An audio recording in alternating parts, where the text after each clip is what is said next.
Hello there. If you like truth, you'll like it here. Welcome. How I made my first million. Full disclosure, I am going to make this quick and give the short version of this story, or at least part of it. And I'm doing it this way for a couple of reasons. For one, it would be impossible to tell you guys how I built wealth for my family in 10 to 15 minutes. So if I share this information, it will likely be as a series of videos. And two, because I don't know how much you guys want to talk about this. And I also don't know how comfortable I am sharing details. I am a very private person in real life. I keep to myself, surrounded mostly by family, and I do not have social media. This YouTube thing is a new venture that I was just curious about, and I'm not sure what I want to do with it, if anything. To be completely honest, it seems to be more trouble than it's worth. Meaning, I have discovered much easier, simpler, long-lasting, and stable, with the keywords being long-lasting and stable, ways to earn income that make YouTube too much of a time investment to be a true tool for wealth attainment. But perhaps I will get into that another time. I don't know. What I do know is that I have been blessed, but have also worked very smart. Notice I didn't say hard, to now be in a fortunate position, and sharing what I have learned has helped many people get to a better financial place. So sometimes I feel obligated to share, and other times I share because I love talking money. I am good at understanding it, making it, and growing it, and it makes me happy to help others do the same. Still, I am leery to talk about it on YouTube for the reasons I mentioned. As such, I am going to tread cautiously here and see where we go with this. I do reserve the right to change course and shut it down if at any point it begins to feel uncomfortable. There is a long story which I may get into at some point, and is likely necessary to get into to understand the full extent of my journey into attaining wealth.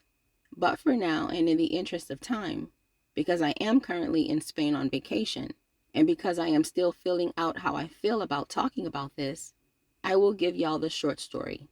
Well, the first lesson of a part of the short version of the story.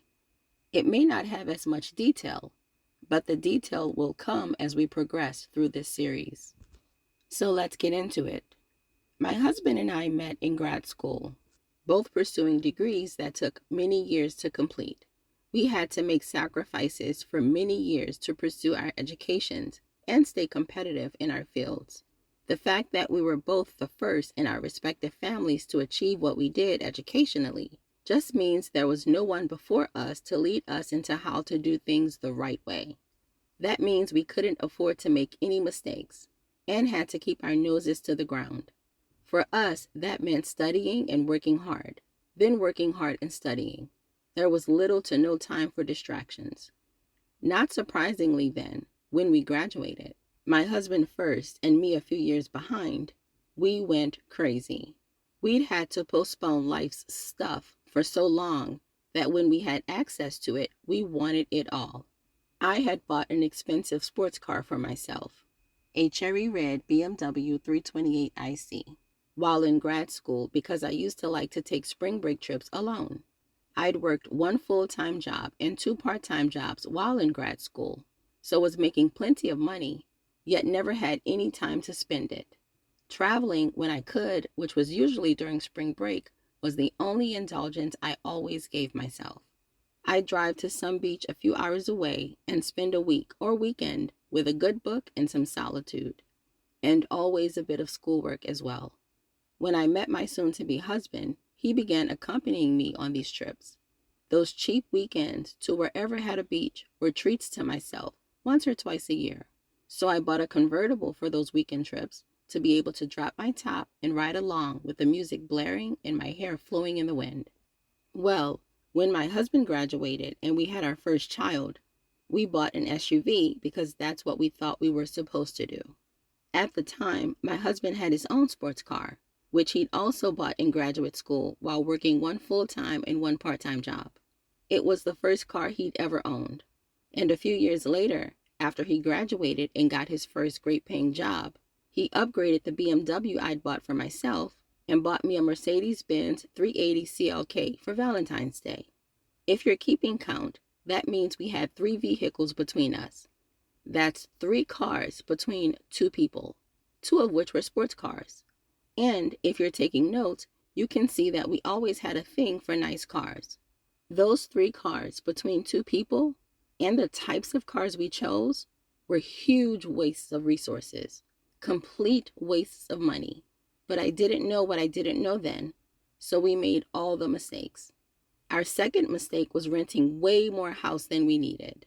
We lived up north, and because we had 1 child, then a second child exactly 9 months after my husband bought me that Benz, so you do the math, we decided we needed a big house and a big yard for our toddler and newborn. We did that because that's what we thought we were supposed to do. Rent up north is expensive. We weren't ready to buy, as we weren't sure where we were going to settle, but we still wanted a home for our children, so we paid someone's mortgage in the form of renting a home. Like I said, we made all the mistakes. I also shopped like there was no tomorrow, and we ate out so much that we were known by the restaurant owners. We were trying to make up for all the time we'd lost in pursuit of educations. So when we graduated, we spent money like it had an expiration date. Needless to say, we don't do that anymore. The first step we took to make our first million was to get smart about understanding the importance of money. Undoubtedly, money is a useful tool, but it can also be a debilitating noose. It can either help you buy your freedom, or it can indebt you to things, making you have to work for your things in a way that makes your things the owner of you. We don't live that way anymore, and every person we know of means doesn't either. It's when a person doesn't have true wealth that they overspend, and that's because they are trying to convince others that they do. People with money don't do this because they don't have to. So, the first takeaway of how we made our first $1,000,000 is that we began to understand the value of money. We began to understand that we could use it to get us where we wanted to go, or we could let it obligate us to a life that looked good on paper only.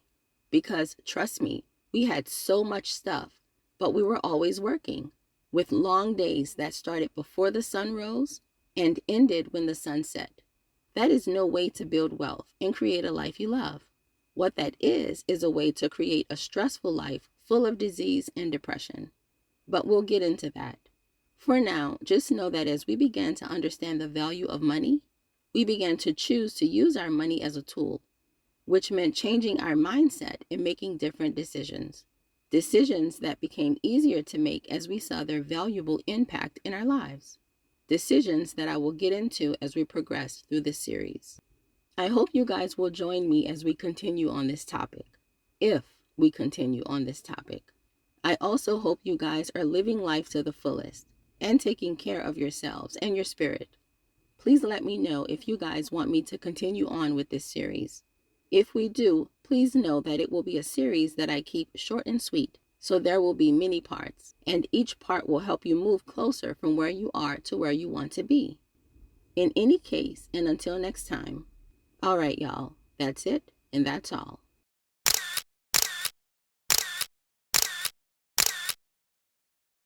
Hello there. If you like truth, you'll like it here. Welcome.